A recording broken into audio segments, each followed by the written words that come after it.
Hey, welcome to Vance Tried It. Today, we're going to be making some lasagna soup. Now, it is summertime here in Arkansas, and I know for a lot of people, when they think of soup, they think the fall or the winter for soup. And I do like a good soup in the fall or the winter, but here's why I like soup also in the summertime. Let me just give you an example of what happened to me last night. I was getting ready to throw some hamburgers on our grill. My wife gets home. She goes, "No, stop. We can't eat yet. We have to put the mulch in the flower bed."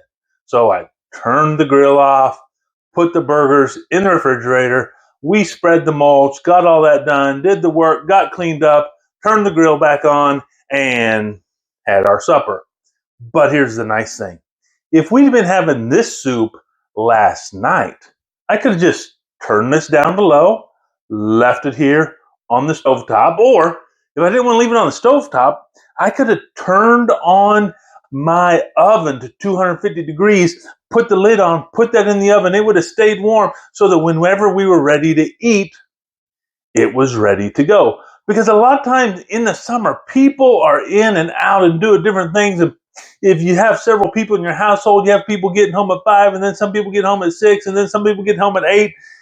And you can just put this on warm on the stove or in the oven. And whenever someone gets home, they have something nice to eat. So that's why, for me, soup isn't just for the fall and the winter.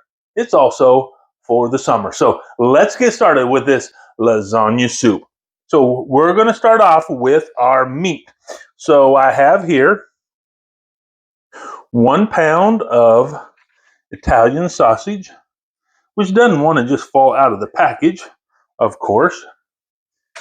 And I have my Dutch oven already heated up, and I have put a little bit of olive oil in there, maybe a couple tablespoons.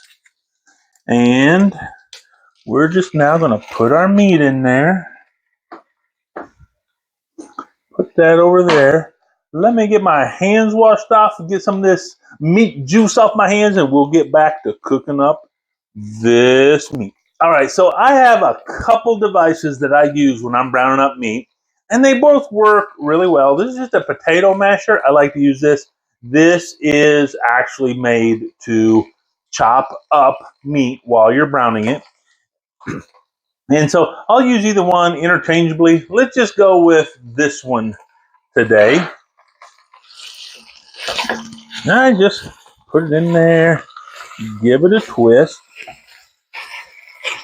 just like that. And just want to get some of that meat intermingled with each other. Kind of like it's having a little mixer party. Get to know each other, kind of like freshmen in college, on the first week of college, getting to know everybody in their dorm.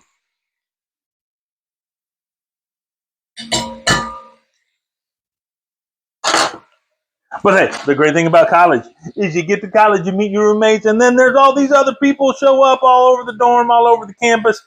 And that's what we have here. We have 1 onion, 1 red bell pepper, and we're just going to go ahead and cook those right in here with the meat. Now, here's the thing about bell peppers. You probably know this already, but I will just remind you. There is actually no such thing as a green bell pepper. The reason green bell peppers are cheaper than the colored bell peppers is because they're bell peppers that did not get ripe. They picked them way before they were ripe, and so they're still green. Now, they're cheaper because they can pick more of them more often, and so it doesn't take as long for them to be in the ground, so they don't have to charge you as much. That's why green bell peppers are cheaper than colored bell peppers. But here's the thing. It's also why they don't have nearly the nutrients and everything in them that you're really looking for if you're wanting to get some real value out of your vegetables. So I always encourage you, use the red or the yellow or the orange bell peppers. Those are going to work so much better than the green ones. So that's what I have here. And while this is cooking up, I'm also going to put in some garlic paste. Oh, maybe a couple teaspoons here, like that. I'm about out of that, aren't I? But we got enough in there this time. And I'm also going to put in here some basil paste, just to add a little extra flavor in there. And we're going to let all of these cook up really nice. Now remember, once I get all this stuff kind of mixed up in there, what I want to do is I want to just let it go for a while. Let that stuff down on the bottom really get browned up.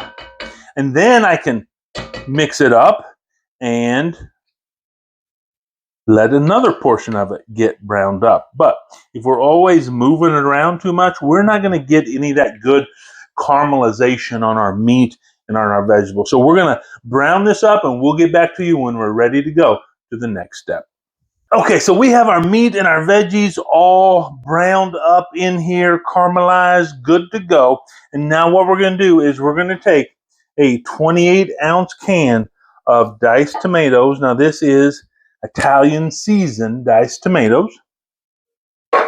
And then I have a 14-ounce can of tomato sauce. To that I'm going to add 1 tablespoon of Italian seasoning and some salt. Oh, a couple teaspoons maybe. Probably not even that much. That's probably about 1 teaspoon. And then some pepper. I like to be nice and generous with the pepper.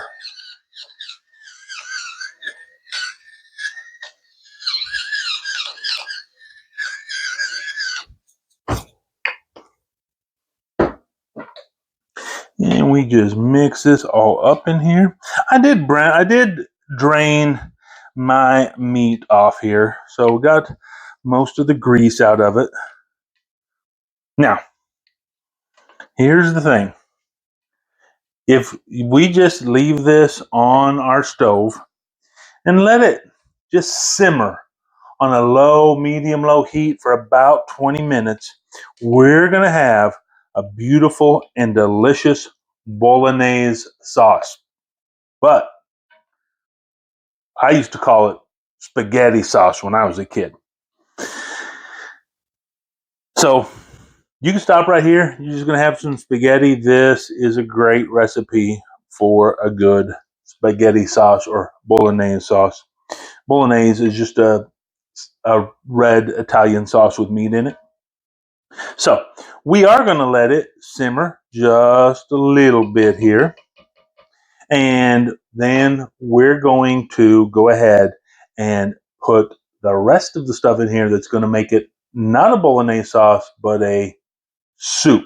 Okay, one of the things I did forget to put in here is about a tablespoon of sugar. What that's going to do is it's really going to cut down on the acidity from those tomatoes. So go ahead and put some sugar in here. Mix that up.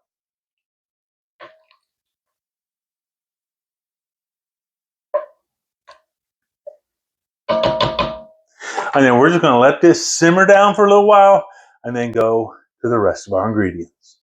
Okay, so the next thing is I have 32 ounces of beef broth. We're going to put in here.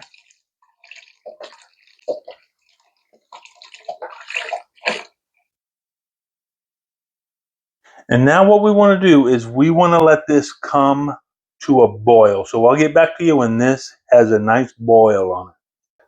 Okay, so our soup is about to get up to a really nice boil right here. And so what I have here is 16 ounces of farfalle pasta, and otherwise known as bow tie pasta. And that's what I'm going to be using. Now, you could use lasagna noodles, break them up and put them in here, but this works really well, kind of reminiscent of lasagna pasta. And so that's what I'm using. Really, You could use whatever pasta you want in here, but that's is what I like to use. So I'm going to get that pasta mixed up in here really well. I'm going to let this go for about 12 to 15 minutes, depending on how the pasta's doing, how fast it comes back up to a boil. And then we will be ready to finish this lasagna soup off.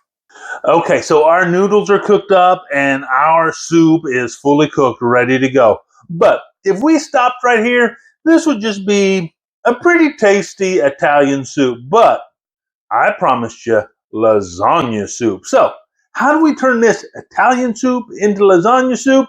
That's with the cheeses we put in it. So, here's what we're going to do. We're going to just take a spoonful of our soup here. More liquid in there. So, have some soup. Now we have here some ricotta cheese and a slice of mozzarella cheese. Put those all on top of there. Grab us a spoon and we just stir this cheese up in our hot soup, just like this. And let that start to melt in there. Mm-mm-mm. And we are getting this delicious cheese sauce made right in the bowl. And so we just get us a little bit of that mozzarella cheese right there, and some of the meat and the noodles, all the goodness, all right there together.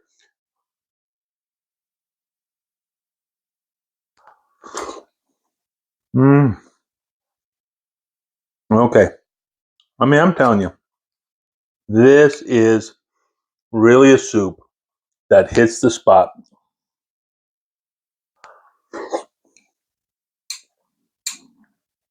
Full of all the Italian flavors and really simple to make. Right on the stovetop. Like I said earlier, you can make this, put it on low, just let it set. If people are getting home at different times, or if you need to run out somewhere because you forgot you need to mulch the garden, then you just put the lid on, throw it in the oven on 250, just let it set in there until you're ready to eat. Hey, this lasagna soup is delicious. I tried it. You should too.